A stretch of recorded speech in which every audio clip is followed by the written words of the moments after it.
Hello students, my name is Mrs. D.A. Bhosle, working as a lecturer from DKT's Yashwantrao Chavan polytechnic. Okay students, आपण first topic चालू केलेला आहे database system concept. त्याच्यामध्ये आपण previous लेक्चरमध्ये data modelling ही concept बघितलेली आहे.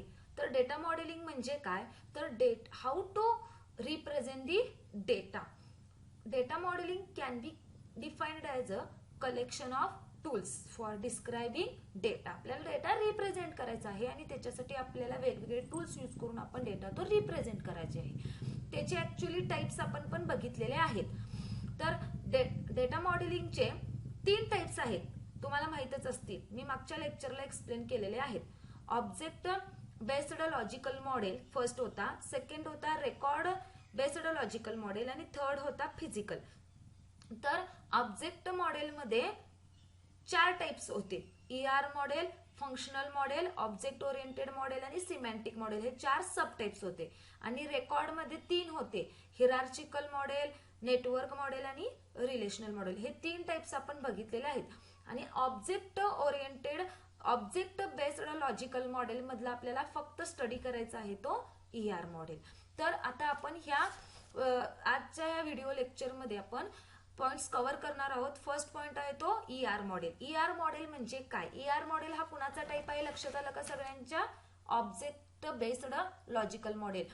डेटा मॉडेलिंगचे 3 टाइप्स आहेत, object based logical model, record based आणि फिजिकल. रेकॉर्ड बेस्डचे 3 टाइप्स आपण मागच्या लेक्चरला कंप्लीट केलेले आहेत.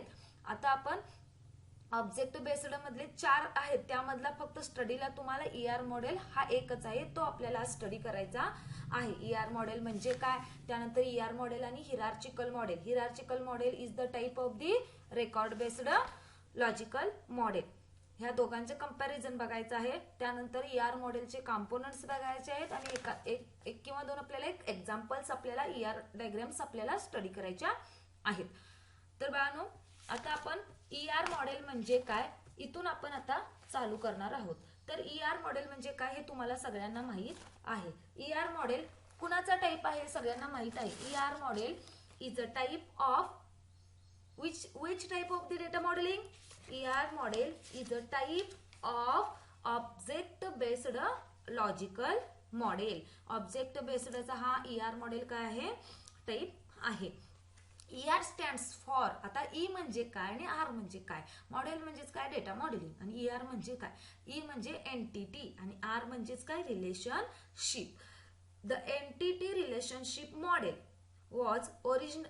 Next ER model. The entity relationship model was originally proposed by Peter in 1976.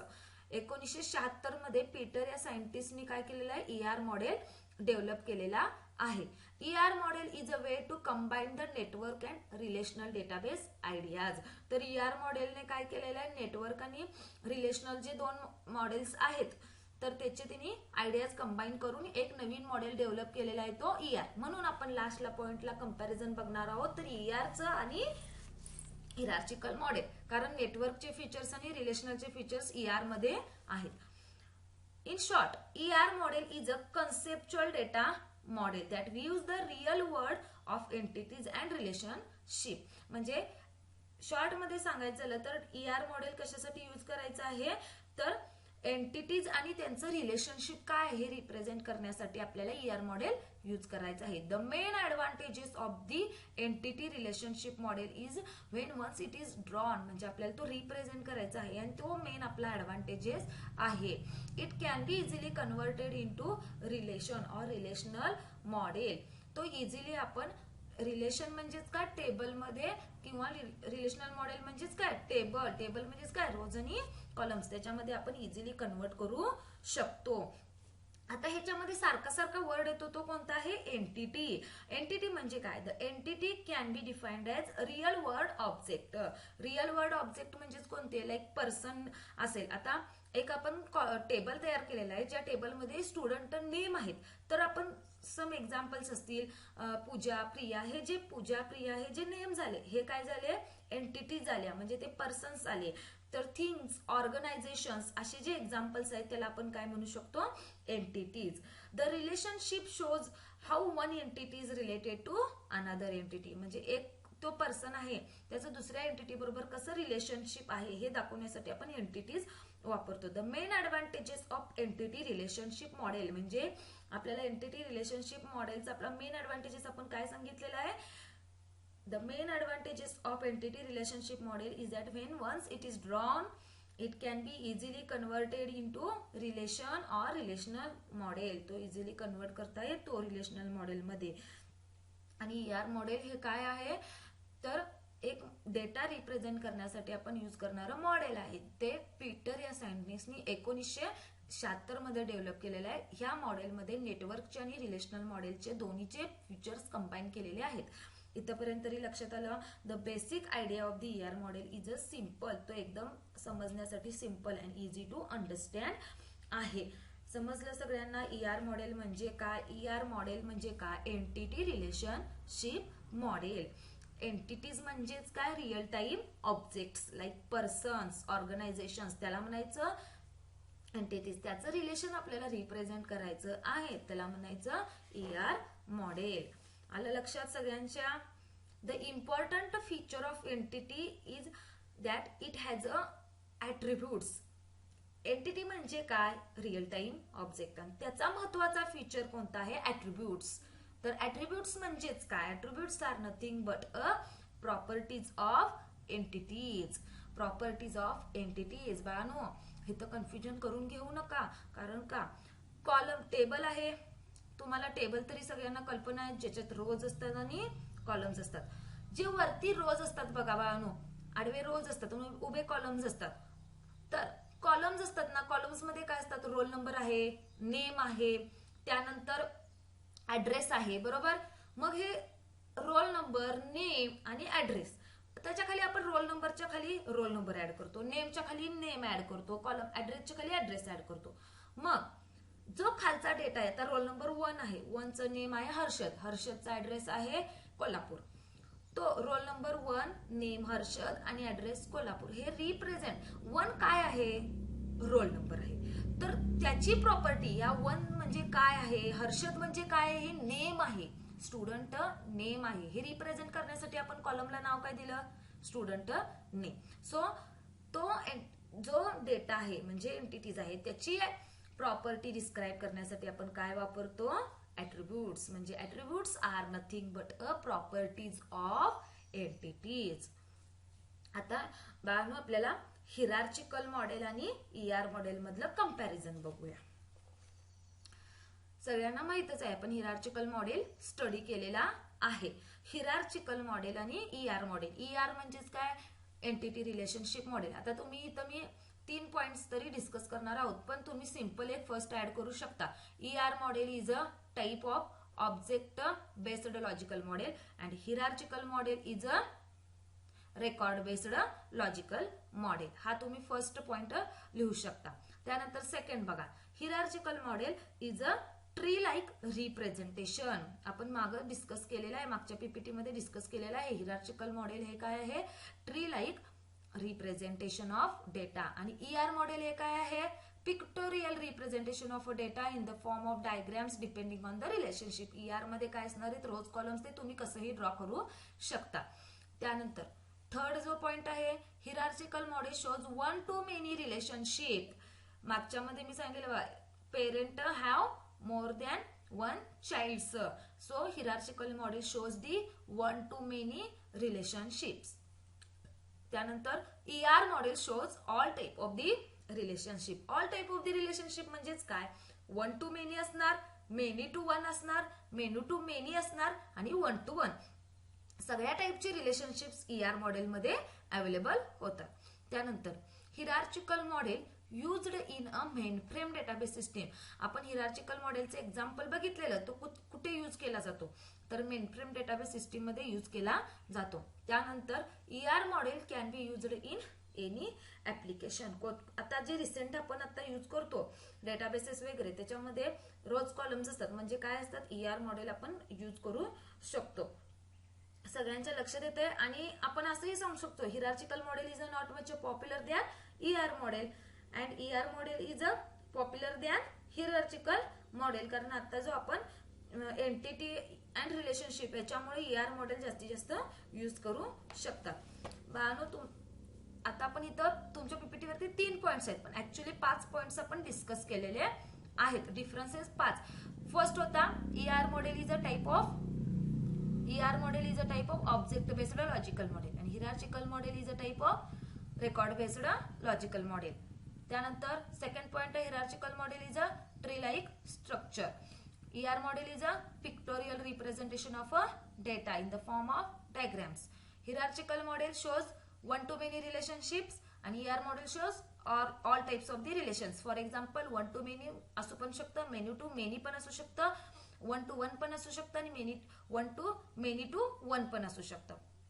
त्यानंतर लास्ट पॉइंट आहे hierarchical model used in main frame database system आणि ER model can be used in any application. अनेक आपण difference सांगू शकतो. Hierarchical model is not a popular than ER model आणि ER model is a more popular than hierarchical model. त्यानंतर आता आपण ER model म्हणजे काय बघितलेलं आहे. ER म्हणजेच काय, एंटिटी रिलेशनशिप मॉडेल. बेसिक आपल्याला आयडिया कळालेला आहे की ह्याच्यामध्ये नेटवर्कचे आणि रिलेशनचे प्रॉपर्टीज ऍड करून नवीन मॉडेल डेव्हलप केलेलं आहे, त्याला नाव दिलेलं आहे ER मॉडेल. तर ER मॉडेलचे आपल्याला काय करायचे, कंपोनंट्स बघायचे. कंपोनंट्स बघून आपल्याला ER मॉडेलचं क्लासला एक्झाम्पल बघायचं आहे. तर जसं आपण फ्लोचार्ट वगैरे सी प्रोग्रामिंग मध्ये आपण फ्लोचार्ट ड्रॉ केलेला, बरोबर. फ्लोचार्ट ड्रॉ केलेला ना की प्रोग्रामची जी काही प्रोसेस आहे स्टेप बाय स्टेप आपण जे काही करणार आहोत ते रिप्रेझेंट करण्यासाठी आपण काय केलेलं तयार, फ्लोचार्ट ड्रॉ केलेला. तर तो फ्लोचार्ट कसा ड्रॉ करत होतो आपण, त्याच्यासाठी वेगवेगळे सिम्बॉल्स आपण पहिला स्टडी केलेले, बरोबर. तर ते तसंच आपण ER मॉडेल सुद्धा ER डायग्राम आपल्याला काढायचे आहेत. मग ते ER डायग्राम आपल्याला येण्यासाठी आपण त्याचे सिम्बॉल्स बघितले पाहिजेत, कुणासाठी कोणता सिम्बॉल वापरला पाहिजे. तर आपल्याला हे 1 बाय 1 आपण सिम्बॉल्स बघूया. आता फर्स्ट जो रेक्टँगल आहे का, तो सेट ऑफ एंटिटी म्हणजेच काय, रिअल टाइम ऑब्जेक्ट. म्हणजे पर्सन असू दे, स्टुडंट असू दे, ऑर्गनायझेशन असू दे, कोण व्यक्ती आहे, रिअल टाइम ऑब्जेक्ट तो रिप्रेझेंट करायचा आहे, तर त्याला तुम्ही रेक्टँगल काढू शकता. त्यानंतर सेट ऑफ वीक एंटिटी आपल्याला जर दाखवायची असेल तर त्याच्यासाठी आपल्याला 2 रेक्टँगल काढायचे. तुम्हाला दिसतच आहे व्हिडिओमध्ये. वीक एंटिटी म्हणजेच काय, the entity set does not have a primary की. त्याच्यामध्ये प्रायमरी की नसते. आणि प्रायमरी की म्हणजे काय माहित असू दे सगळ्यांना, तर प्रायमरी की म्हणजेच एक की असते. म्हणजेच एक आता रोल नंबर आहे, टेबल आहे, टेबलमध्ये रोल नंबर आहे, नेम आहे. तर तुम्ही रोल नंबरला जेव्हा प्रायमरी की म्हणून सेट करशीला, तेव्हा प्रायमरी की म्हणून तुम्ही जेव्हा सेट करशीला त्याच्यामध्ये युनिक व्हॅल्यूजच असणार, त्याच्यामध्ये डुप्लिकेट व्हॅल्यूज नसणार. समजलं. म्हणजे प्रायमरी की म्हणजे ती कधीही रिकामी पण नसणार, काहीतरी तिथं व्हॅल्यू ही असणार. प्रायमरी की is uniquely identify each entity in the entity set. It must have a unique value. म्हणजे त्याला पर्टिक्युलर व्हॅल्यू असते. तर रोल नंबर हा एका पर्सनला एकच असतो.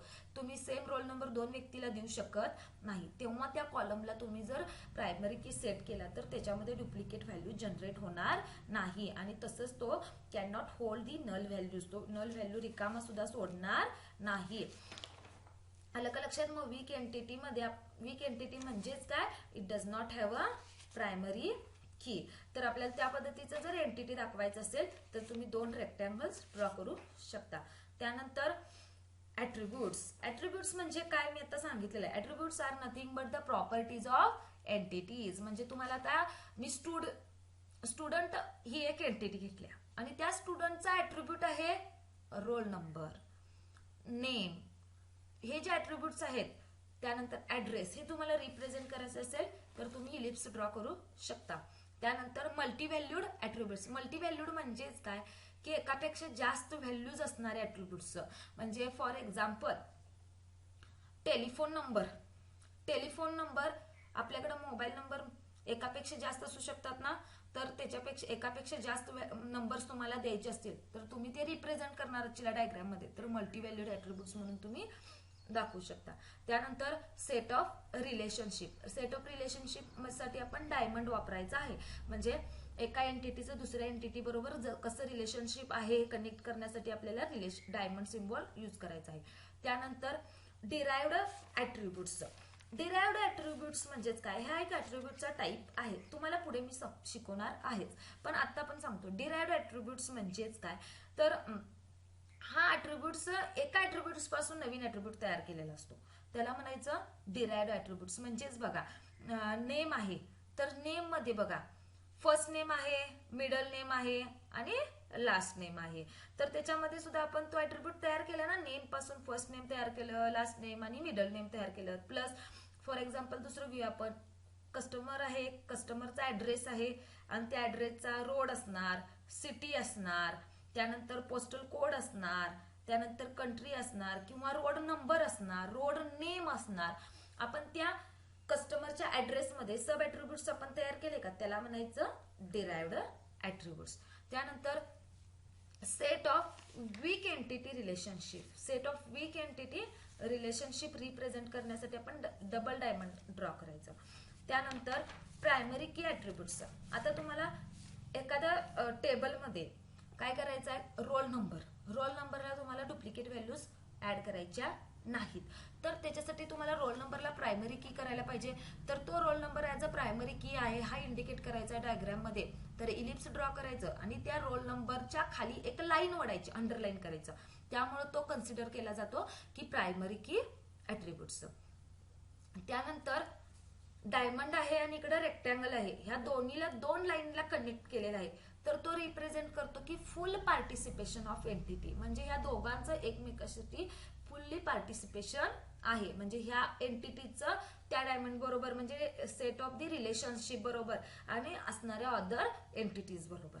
त्यानंतर वीक एंटिटी ऍट्रिब्यूट्स. वीक एंटिटी मध्ये बघा तुमच्यामध्ये असा वीक एंटिटी ऍट्रिब्यूट म्हणजे वीक एंटिटी म्हणजेच काय, does not have a primary की. म्हणजे त्याच्यामध्ये प्रायमरी की नाही आहे, मग तुम्हाला तो रिप्रेझेंट करायचा आहे. वीक प्रायमरी की नाही आहे पण तो वीक एंटिटी आहे, तर अंडरलाईन करतोय ना आपण. म्हणजे तो इलिप्स जो आहे त्याच्यामध्ये आपण जो कस्टमर आहे त्या कस्टमरचा ऍड्रेस असेल किंवा कस्टमरचा आयडी असेल, तर त्या आयडीला अंडरलाईन करण्यापेक्षा डॅशड अंडरलाईन करायची. म्हणजे तो कन्सिडर केला जातो की वीक एंटिटी ऍट्रिब्यूट्स.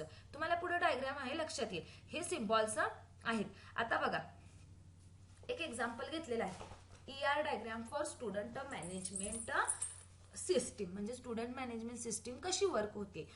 तर रेक्टँगल आहेत बघा, किती रेक्टँगल आहेत, स्टुडंट, कोर्स आणि लॉग इन. म्हणजे स्टुडंट काय आहे, हा एक पर्सन आहे. कोर्स पण एक काय आहे, पर्सन नाही आहे पण ही एक एंटिटी आहे. कोर्सला आयडी आहे, नेम आहे आणि ड्युरेशन आहे, तो किती वेळ करणार आहोत, म्हणजे ही एक एंटिटी आहे म्हणून त्याला आपण रेक्टँगल ड्रॉ केलेला आहे. त्यानंतर थर्ड आहे तो लॉग इन. लॉग इन ही सुद्धा काय एक ऍक्टिव्हिटी आहे, त्याच्यामध्ये आपण युजर आयडी टाकणार आहे, पासवर्ड टाकणार आहे आणि मगच आपण लॉग इन होणार आहे, बरोबर. तर बघा आता स्टुडंट आहे, स्टुडंटला काय आहे बाळांनो, स्टुडंट आता आपण डेटाबेस तयार करणार आहे. स्टुडंटकडे रोल नंबर असणार आहे, roll number, first name, last name आणि ग्रेड. हे काय झाले इलिप्स मध्ये दाखवले, ते ऍट्रिब्यूट्स झाले. ऍट्रिब्यूट्स दाखवण्यासाठी आपण इलिप्स दाखवले. आता बघा स्टुडंटचा रोल नंबर आहे, त्या इलिप्स मध्ये रोल नंबरच्या खाली काय केलेलं आहे, अंडरलाईन दिलेला आहे. म्हणजे रोल नंबर हा काय झाला, प्रायमरी की. म्हणजे प्रायमरी की म्हणजेच काय झालं, रोल नंबर हा युनिक असणार आहे, त्याच्यामध्ये डुप्लिकेट व्हॅल्यूज नसणार आहेत, नॉट नल व्हॅल्यूज नसणार आहेत, म्हणजे ते रिकाम नसणार नाही, समजलं. तिथे एक तरी युनिक व्हॅल्यूज असणार. त्यानंतर जेव्हा तो लॉग इन करतो, आता इथं बघा लॉग इन केला स्टुडंटनं, युजर आयडी आणि पासवर्ड टाकणार. युजर आयडी आणि पासवर्ड केल्यानंतर बघा त्याच्याकडे त्याचे फर्स्ट नेम आहे, लास्ट नेम आहे, रोल नंबर आहे, ग्रेड आहे, तो एनरोल करणार कुठल्या तरी कोर्सला, बरोबर. कोर्स म्हणजे फॉर एक्झाम्पल आता तो CSE डिपार्टमेंटमध्ये त्याने ऍडमिशन घेतलेलं आहे, तर त्याला परत त्या कोर्सचा एक आयडी मिळणार, बरोबर. कोर्स आयडी मिळणार, कोर्स नेम मिळणार आणि तो किती काळाचा आहे तो कोर्स ड्युरेशन मिळणार. हे काय झाले, ऍट्रिब्यूट्स झाले. आता बघा ह्याच्यामध्ये विचारतात तुम्हाला एंटिटीज किती आहेत, तर 3 एंटिटीज आहेत, स्टुडंट, कोर्स आणि लॉग इन. त्यानंतर स्टुडंटचे ऍट्रिब्यूट्स किती आहेत बघा, 4 ऍट्रिब्यूट्स आहेत, roll number, first name, last name आणि ग्रेड. प्रायमरी की of the student entity is roll number. त्यानंतर कोर्सचे 3 ऍट्रिब्यूट्स आहेत. CID म्हणजेच कोर्स आयडी. कोर्स आयडी म्हणजे आयडी सुद्धा काय असतो, युनिक असतो, म्हणून आपण त्याला प्रायमरी की असाइन करतो. त्यानंतर सी नेम म्हणजे कोर्स नेम, ड्युरेशन, असे 3 ऍट्रिब्यूट्स आहेत. त्यामध्ये प्रायमरी की कोर्स आयडीला अलोकेट केलेले आहेत. त्यानंतर लॉग इन मध्ये बघा युजर आयडी आणि पासवर्ड हे 2च आहेत. युजर आयडी ही प्रायमरी की आहे म्हणून त्याला अंडरलाईन केलेलं आहे आणि पासवर्ड हे एक दुसरे ऍट्रिब्यूट आहे. हॅज आणि एनरॉल हे काय आहेत, रिलेशनशिप सेट. हे रिप्रेझेंट करण्यासाठी आपण काय वापरतो, डायमंड. हॅज आणि एनरॉल त्याच्यामध्ये तुम्ही कोणतेही कीवर्ड्स वापरला तरी चालते, कीवर्ड्सला काही प्रॉब्लेम नाही आहे. डायमंड दोन्हीकडे स्टुडंट आणि कोर्स ह्या दोघांचं पार्टिसिपेशन दाखवतो आणि हॅज हा सुद्धा डायमंड आहे, स्टुडंट आणि लॉग इनचं पार्टिसिपेशन दाखवतो. समजलं सगळ्यांना? तर अशा पद्धतीने आपण ER डायग्राम्स ड्रॉ करायचे. आता नेक्स्ट एक एक्झाम्पल घेऊया, लायब्ररी मॅनेजमेंट सिस्टीम. तर तुम्ही बुक्स लायब्ररीमध्ये जाता, लायब्ररीमध्ये बुक इश्यू पहिला काय करावं लागतं, तुम्हाला जाऊन त्याच्यामध्ये रजिस्ट्रेशन करावं होतं, बुक काढावं लागतं, बुक कार्ड घ्यावं लागतं. त्याच्यानंतर मग ते तुमचे कार्ड निघाल्यानंतर त्याच्यावरती तुम्हाला बुक मिळतं. तसंच आता आपल्याला ही सगळी प्रोसिजर रिप्रेझेंट करायची आहे ER डायग्राम यूज करून. तर बाळांनो बघा, बुक, पब्लिशर आणि मेंबर हे 3 एंटिटीज आहेत. तर बुकचे ऍट्रिब्यूट्स बघा, available, price, title, book ID आणि ऑथर. प्रायमरी की कोणाला अलोकेट केलेला आहे, बुक आयडीला. ह्या दोघांच्या मध्ये सुद्धा बुक आणि पब्लिशर मध्ये रिलेशनशिप आहे म्हणून त्याला डायमंड सिम्बॉल यूज करून सिंगल लाईन कनेक्ट केलेला आहे. तर पब्लिशर बघा, बुक पब्लिशड बाय आहे का, पब्लिशर एंटिटीचा पब्लिशर आयडी, ऍड्रेस आणि नेम. त्यानंतर बॉरो बाय, आता बॉरो केल्यानंतर त्याला ड्यू डेट असणार, रिटर्न डेट असणार आणि इश्यू हे सगळा डेटा असणार आहे त्या ऍट्रिब्यूटचा. आणि त्यानंतर लास्ट आहे तो मेंबर. मग तुम्ही कधी बुक घेतलाय, त्याची एक्सपायरी डेट काय असणार, तो कोण घेतलेला आहे, त्याचा name, address, member type, member date आणि मेंबर आयडी म्हणजे तुमचा आयडी असतो. आता मेंबर आयडी हा युनिक असतो म्हणून त्याला काय केलेलं आहे, प्रायमरी की. तर बाळांनो, ER डायग्राम तुम्हाला स्वतः ड्रॉ करता आल्या पाहिजेत. बॉरो बाय आणि पब्लिशड बाय हे जे दाखवतात हे काय आहे, रिलेशनशिप, सेट ऑफ रिलेशनशिप म्हणजे बुकचं आणि पब्लिशरचं काय आहे, स्ट्रॉंग रिलेशन आहे. बाळांनो, इथं आय होप की तुम्हाला सगळ्यांना ER डायग्राम वगैरे समजले असतील आणि आपण आता जे पॉइंट डिस्कस केले हे तुम्हाला सगळ्यांना समजले असतील. तर कुणाला काही प्रॉब्लेम असू दे तर तुम्ही मला विचारू शकता आणि ह्या व्हिडिओवरती क्विज आणि असाइनमेंट्स दिलेले आहेत ते सॉल्व्ह करा. थँक्यू.